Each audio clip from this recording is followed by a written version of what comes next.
Hey guys, what's up? It's Garrett. I've been trying to make a video for you guys all day, but it has been raining its ass off here just about every day, in the evenings at least, but today it rained pretty much all day. So I've got a break now. I don't know if it'll last, but I can't make a video when it's raining because you look up, this building is all steel, and when it rains, which it does hard here, you can't hear a fucking thing in this building. I can't even hear myself talk if I try to talk to somebody else in here. So right now it's not raining. We'll see if that lasts. What we're doing today is we're taking a break from the Rotten Rescue. I'm gonna talk you through bleeding the brakes on an M35 single circuit brake truck by yourself. And what you'll need to do that is a typical home and garden weed sprayer. It can be a half gallon, 1 gallon, 2 gallon. It really doesn't matter. But a 1 gallon is about the, or what is that, a 2 gallon? It might be a 2 gallon. That's a 1 gallon. That's about the perfect size because DOT 5 brake fluid, which is what these trucks came with in them, that's what you should be using in them. That shit is expensive. If you buy it at Napa, it's $30 per quart. You can get a gallon on some of the Army surplus parts dealer websites for 60, 80 bucks plus shipping. If you buy a gallon at Napa, it's 130 bucks. So keep that in mind. It's the proper fluid to use, but it is expensive. So what you do, all you've got to do is take your weed sprayer and rig up a way to connect your source of pressure to a male 1/8 pipe thread. This will screw into the cap of the master cylinder. And now the master cylinder on these trucks is located right here in front of the driver's seat.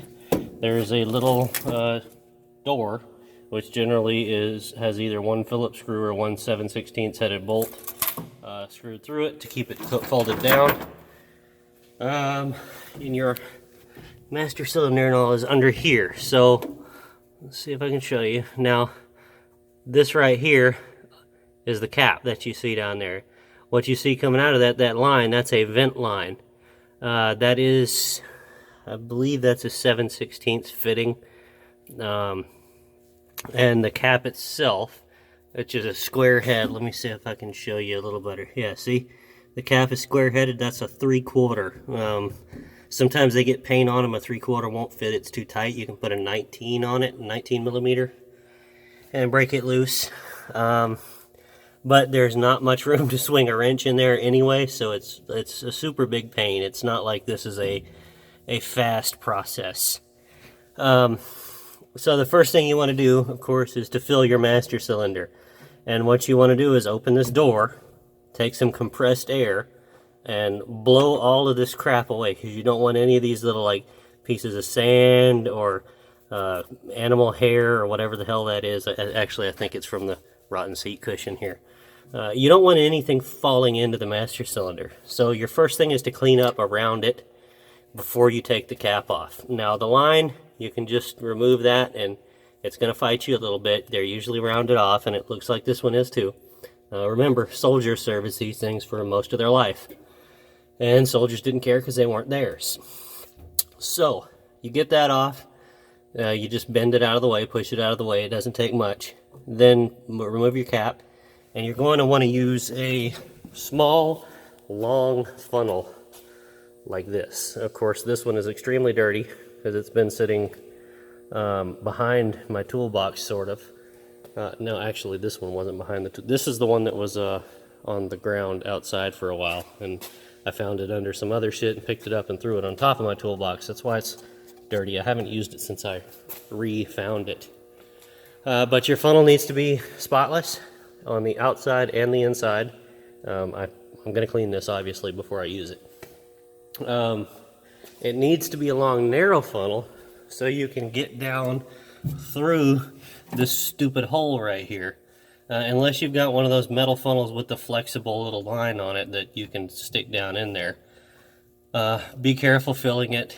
It's not a huge deal if you overfill it, but it does suck because you've got to get under it in the next step. And you don't want that shit dripping on you. It's annoying. So you fill your master cylinder, and you don't put the cap back on just yet, okay? What you want to do after that, let's see if I can kind of help myself out here by sticking that down through there, because I got to go under here now. Move all this crap out of the way. Oh, here's one thing to note, and this is actually a safety concern. If you look at this door, it's very heavy and very steel, and it's connected to a very heavy, pretty much immovable truck. This door is a very, very sharp metal corner.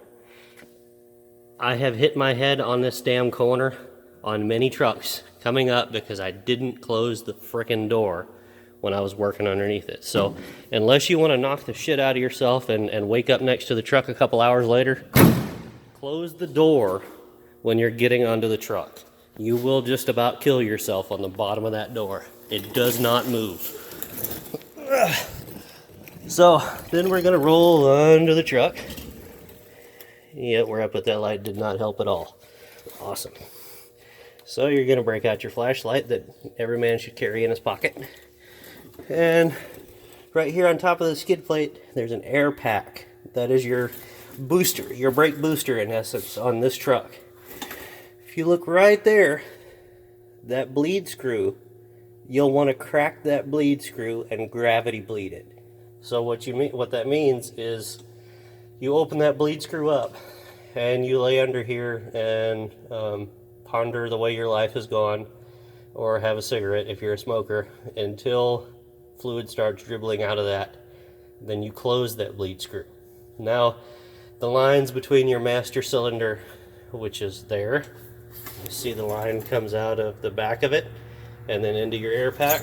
That means that line will be full of fluid and there's no air in it. You can close that then. Then all you have is air in the lines between the air pack and all of your wheel cylinders on the axles. So at that point you'll want to go up, refill your master cylinder, put the cap on, screw your pressure bleeder into the cap. You don't need thread sealing or anything, it's just temporary. And then you're going to want to pump up your pressure bleeder, not super hard, okay? You just want to start building pressure with it. If you pump it up a lot, you will either, well, there's no either. You'll blow the front piston seal out of the master cylinder. It won't handle a lot of pressure from the reservoir, okay? It's not meant to. So you got to be careful with the pressure bleeder. Then what you'll do is either get out and walk to the back or roll to the back like I am. And now we all know that you're supposed to start bleeding your brakes from the farthest point away from the master cylinder first to the nearest part last. So the farthest point away from the master cylinder on these trucks, and this is the rear axle we're looking at from behind now.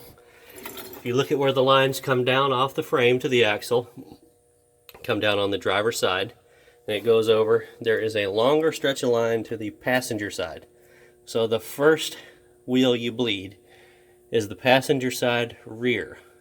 Then you'll bleed the driver's side rear. Now, you're probably going to have to go and pump up your bleeder a few more times, because there will be a lot of air in these lines, assuming that you're doing this from an empty system. You've replaced all of your brake lines like this with nice Teflon coated braided stainless lines, new wheel cylinders, new air pack and master cylinder. That's the assumption that I'm going from, because that's what all of these trucks need when you get them and they haven't been serviced. So you'll want to go add some more pressure, and then probably actually between both wheels on each axle. You'll use a lot of fluid capacity getting all the air out of this. And what I suggest when you're bleeding these is take a piece of 1/4-inch rubber hose and stick it on the end of the bleeder and run that down into a jar that you can either set on the ground here, or you can set it on the axle here, because it's a pretty flat surface. And it just keeps you from making a giant mess with brake fluid everywhere. It'll go into the jar instead of all over everything in the ground. Get all your air out of it, move to the other side, do the same thing. Then you'll go to the intermediate axle, which on a tandem rear axle truck, the middle axle is called the intermediate. It's not the middle rear axle or whatever you want to call it. It's an intermediate axle. So you'll move to the intermediate axle, and once again, because the brake lines are set up the same on it, you'll do passenger side first, and then you'll bleed driver's side. Now, let me lay down and roll back to the other side again. The other end rather. Now, on the front axle of the truck, it's backwards. And that is because, let me see my handy dandy flashlight again. See that shiny black line right there? That is the line coming from your frame to your axle. And you'll notice it's on the opposite side of the truck that the rear is. This one comes down from the frame on the passenger side to the axle on the passenger side, which means that the driver's side front is farther away from the master cylinder than the passenger side front. So on the front, we'll bleed that wheel first, and when we're all done with that, we'll come in over here and we'll bleed the passenger side axle. Yeah, I think I said that all right.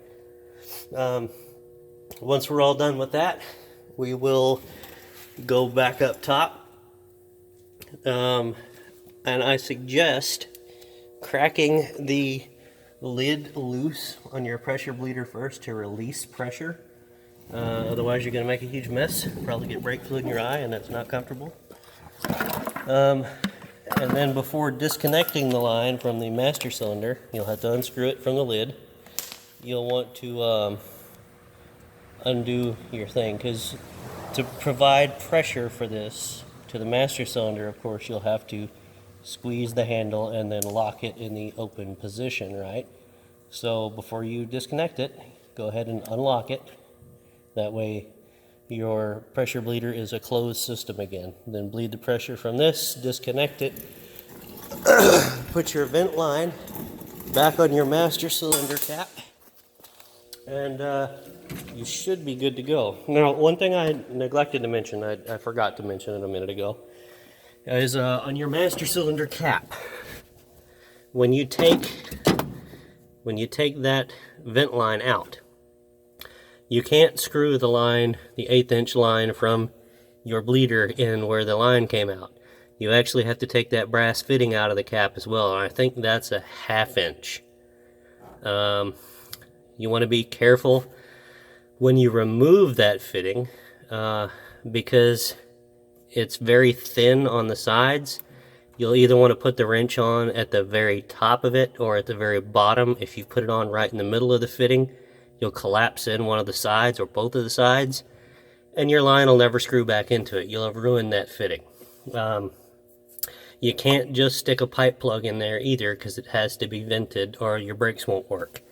So don't mess up that fitting. And that is just about all there is to it. I think it's better for me just to go and walk you through this, telling you how it's done and showing you where to do these things, than to make like a 45-minute video of me pumping up a bleeder and rolling back to another axle and bleeding air out, and then going back and pumping up a bleeder again and going to another wheel. That shit's boring. So I've just told you everything you need to know about this. Hopefully it's helped you. If you have any questions about this, things I didn't cover, anything I could be more specific on, post it in the comments below and I'll be more than happy to answer the question. It doesn't matter if you ask the day after I post this video or 2 or 3 years in the future. I'll still answer your question. I'm a nice guy. I don't mind helping you guys. That's why I make these videos. So hey, if you like the video, please hit the like button down below. Subscribe to the channel, man. It helps me. If you want to subscribe to the channel, make sure you hit that little bell button below so it actually notifies you when I post a video, which is almost every day, if not every week. It just depends on how much I've got going. And hey, feel free to share the video with your friends or to other Facebook groups and whatnot that you're in. Thanks for watching, and we will see you guys on the next one. Bye, guys. Stop, damn it. Really?